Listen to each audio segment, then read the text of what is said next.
എല്ലാ കൂട്ടുകാർക്കും എൻ്റെ പുതിയൊരു വീഡിയോയിലേക്ക് സ്വാഗതം. ഇന്ന് നമ്മൾ ചെയ്യാൻ പോകുന്ന ബ്രേക്ക്ഫാസ്റ്റ് റെസിപ്പിയാണ്. ഇന്ന് ചെയ്യുന്നത് അപ്പത്തിൻ്റെ റെസിപ്പിയാണ്. അപ്പോൾ ഈസ്റ്റോ ബേക്കിംഗ് സോഡയോ ഒന്നും ചേർക്കാതെ നിറയെ കുഴിവുകളുള്ള നല്ല സോഫ്റ്റ് സ്പോഞ്ചി ആയിട്ടുള്ളൊരു അപ്പമാണ് നമ്മളിന്ന് തയ്യാറാക്കുന്നത്. അപ്പോൾ ഇതെങ്ങനെയാണ് തയ്യാറാക്കുന്നത് നമ്മുടെ വീഡിയോ കണ്ടു നോക്കുക. വീഡിയോ നിങ്ങൾക്ക് ഇഷ്ടമായാൽ നിങ്ങൾ ലൈക്ക് ചെയ്യാനും ഷെയർ ചെയ്യാനും മറക്കരുത്. അപ്പോൾ നമുക്ക് നേരെ വീഡിയോയിലോട്ട് പോകാം. അപ്പം എങ്ങനെയാണ് തയ്യാറാക്കുന്നതെന്ന് കണ്ടു നോക്കാം. അതിനുവേണ്ടി ഞാനിവിടെ 2 കപ്പ് പച്ചരിയാണ് എടുത്തേക്കുന്നത്. പച്ചരി നന്നായിട്ട് കഴുകി വൃത്തിയാക്കിയതിന് ശേഷം 6-7 മണിക്കൂർ ഒന്ന് കുതിർത്തെടുത്തതാണ്. എന്നിട്ട് അതിലെ വെള്ളമൊക്കെ ഒന്ന് മാറ്റിയെടുത്തിട്ടുണ്ട്. പിന്നെ നമുക്കിതിലേക്ക് വേണ്ടത് തേങ്ങയാണ്. അപ്പോൾ ഞാനിവിടെ ഒരു കരിക്ക് തേങ്ങയാണ് എടുത്തേക്കുന്നത്. അപ്പോൾ കരിക്കെന്ന് പറയുമ്പം തീരെ കരിക്കല്ല, അത് കുറച്ച് നമുക്ക് പൂളിയെടുക്കാൻ പറ്റുന്ന രീതിയിലുള്ളതാണ്. അങ്ങനെ പൂളിയെടുത്തതിന് ശേഷം അതിൻ്റെ ബാക്ക് സൈഡിലുള്ള കളറുള്ള ഭാഗമൊക്കെ ഒന്ന് ചെത്തി മാറ്റിയെടുത്തിട്ടുണ്ട്. പിന്നെ ഈ കരിക്കിൻ്റെ വെള്ളവും കൂടെ എടുത്തിട്ടുണ്ട്. അപ്പോൾ എനിക്ക് 1 കപ്പ് വെള്ളം കിട്ടിയിട്ടുണ്ടായിരുന്നേ.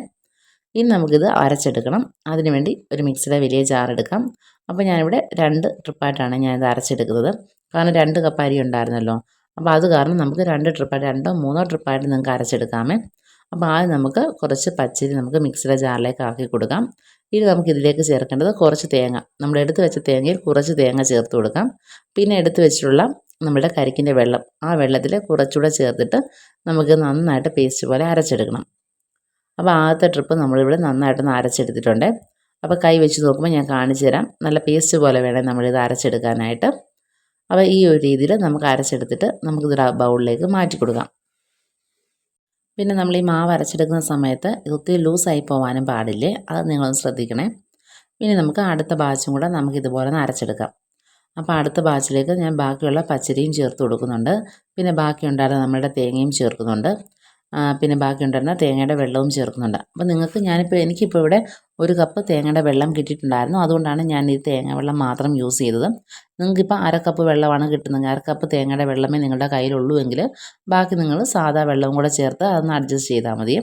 അപ്പോൾ ഞാനിവിടെ 2ാമത്തെ ട്രിപ്പിൽ പച്ചരി ചേർത്ത് കൊടുത്തു, അതുപോലെ തേങ്ങയും ചേർത്ത് കൊടുത്തു. പിന്നെ ഇതിലേക്ക് 1/2 കപ്പ് ചോറും കൂടെ ചേർക്കുന്നുണ്ട്. അപ്പോൾ എൻ്റെ ഈ ചുവന്ന അരി ചോറായിരുന്നു ഉണ്ടായിരുന്നത്. അപ്പോൾ നിങ്ങളുടെ ഈ വെള്ളയരിയുടെ ചോറാണെന്നുണ്ടെങ്കിൽ അതാണെങ്കിലും ചേർത്ത് കൊടുത്താൽ മതി. അപ്പോൾ അതൊരു 1/2 കപ്പ് ചേർത്ത് കൊടുക്കാം. പിന്നെ ബാക്കിയുള്ള തേങ്ങയുടെ വെള്ളവും കൂടെ ചേർത്ത് കൊടുത്തു. എന്നിട്ട് നമ്മൾ ഫുള്ളായിട്ട് അരച്ചെടുക്കില്ല, ജസ്റ്റ് ഒന്ന് അരച്ചെടുത്താൽ മാത്രം മതി. അപ്പോൾ ഈ ഒരു ടൈമിൽ ഇതിലൊരു സീക്രട്ടായിട്ടൊരു ഇൻഗ്രീഡിയൻസ് ചേർക്കുന്നുണ്ട്. അപ്പോൾ അത് വേറൊന്നുമല്ല, നമ്മുടെ ദോശയുടെ മാവാണ്. അപ്പം ബേക്കിംഗ് സോഡയോ അതല്ലെന്നുണ്ടെങ്കിൽ ഈസ്റ്റോ ഒന്നും ചേർക്കാതെയാണ് നമ്മൾ ഈ ഒരു അപ്പം തയ്യാറാക്കുന്നത്. അപ്പോൾ അതിനുവേണ്ടി ഞാനിന്ന് രാവിലെ ഇവിടെ ദോശയായിരുന്നു തയ്യാറാക്കിയത്. അപ്പോൾ അതിൽ നിന്ന് ഒരു തവി മാവ് മാറ്റി വെച്ചതാണ്. അപ്പോൾ ഈ ഒരു മാവാണ് നമ്മളുടെ ഈ ഒരു അപ്പത്തിൻ്റെ മാവ് പുളിച്ച് പോകാനായിട്ട് നമ്മളിത് യൂസ് ചെയ്യുന്നത്. അപ്പോൾ ഇത് നമുക്ക് മിക്സിയുടെ ജാറിലേക്ക് ആക്കി കൊടുക്കാം. എന്നിട്ട് നന്നായിട്ട് ഇനി അരച്ചെടുക്കാം. അപ്പോൾ ഇനി നമുക്കിത് പേസ്റ്റ് പോലെ അരച്ചെടുക്കാമേ. അരച്ചെടുത്ത ഈ ഒരു മിക്സ് നമുക്ക് മറ്റേ ബൗളിലേക്ക് നമുക്ക് മാറ്റി കൊടുക്കണം.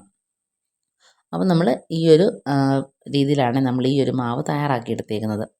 അപ്പോൾ ഇതുപോലെ ചെയ്തിട്ടില്ലാത്തവർ ഇതുപോലെ ഒന്ന് ചെയ്ത് നോക്കുക, ഉറപ്പായിട്ടും നിങ്ങൾക്ക് ഇതിഷ്ടമാകും.